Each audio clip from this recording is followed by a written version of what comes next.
కేటీఆర్ చురక సర్కార్లో కేటీఆర్ చురకట సర్కార్లో కదలికట సిగ్గుండాల దీన్ని కూడా మీ అకౌంట్లో వేసుకుంటా ఉన్నారు.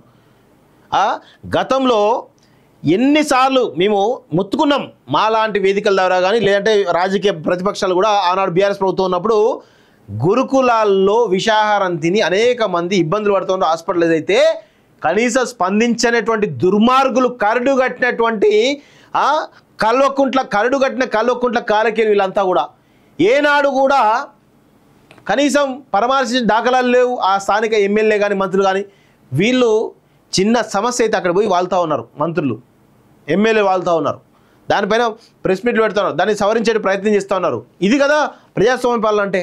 నేను ఎందుకు ఈ విషయంలో మెచ్చుకుంటా, ఎందుకు ఈ విషయంలో బీఆర్ఎస్ విమర్శిస్తా అంటే ఇందుకే గత 10 ఏళ్లలో ఏనాడు కూడా మేము ఎన్నిసార్లు మొత్తుకున్నా కానీ చేయలేదు. IIIT బాసర్లో ఎన్ని ఉద్యమాలు చేసి ఎంత చేస్తే చాలా సంవత్సరం తర్వాత ఈ కేటీఆర్ పోయి విద్యాశాఖ మంత్రిని పట్టుకొని పోయి ఆడ డ్రామా వేసిండు తప్ప ఆడ ఇంతవరకు ఫెసిలిటీస్ సగం లేవు. దాని తర్వాత కూడా అనేకమైన సంఘటనలు జరిగాయి IIIT బాసర్లో. ఇప్పుడు కనీసం వీళ్ళు స్పందిస్తూ ఉన్నారు, మనం అప్రిషియేట్ చేయాలి. దీనికట కేటీఆర్ చురకట సర్కార్లో కదలికట మీదో బతుకు మీదో కథ. అందుకే మిమ్మల్ని మీ ముఖం మీద ఉంచేది. పెట్టుబడి కట్టుకథ ఊరు పేరు లేని కంపెనీలతో రేవంత్ టీ ఒప్పందాలట. ఇట్లుంటుంది కథ.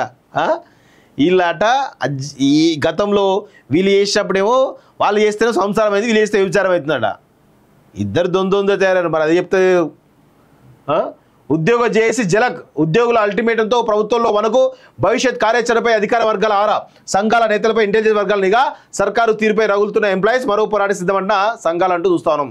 ఎవ్వరు ఒక మీటింగ్ పెట్టినప్పుడు ఉద్యోగ సంఘాల జేఏసీ ఏం పెట్టిందని ఇంటెలిజెన్స్ నిఘా తెప్పించుకుంటారు. అది పాలకులు తెప్పించుకొని వాళ్ళు ఏం డిమాండ్ చేస్తున్నారు, ఆ డిమాండ్ ఏం జరుగుతోంది, దాన్ని నిజంగా ఇంప్లిమెంట్ చేయొచ్చా లేదా అనేది ఆలోచిస్తారు ప్రభుత్వ పరంగా. అయితే గతంలో ఇలాంటి ఉద్యోగ సంఘాల జేఏసీ ఏర్పాటు ఏమైనా అయిందా? ఎందుకు కాలేదు అంటే ఆ సంఘాల టీఎన్జిఓలు కానీ టీజీఓలు కానీ ఎవరైతే ఉన్నారో ఆ ఉద్యోగ సంఘాల నాయకులను తమ తాబేదారులుగా పెట్టుకొని వాళ్ళు పోయి అక్కడ ప్రగతి భవన్ గేట్ దగ్గర ఇట్లా జీ హుజూర్ అనుకుంటూ నిలబడితే అపాయింట్మెంట్ ఇస్తే పోయి లోపల పోతారు, అపాయింట్మెంట్ ఇవ్వకపోతే అటు నుంచి అట్టే పోతారు. అలాంటి పరిస్థితి ఉద్యోగ సంఘాల నాయకులు. కానీ ఈరోజు ఉద్యోగ సంఘాలు జేఏసీ పెట్టుకొని వాళ్ళు తమ డిమాండ్లు నెరవేర్చుకునేందుకు బలంగా మాట్లాడుతూ ఉన్నారు. ఇది కదా ప్రజాస్వామ్యం అంటే, ఇది కదా ప్రజాపాలన అంటే.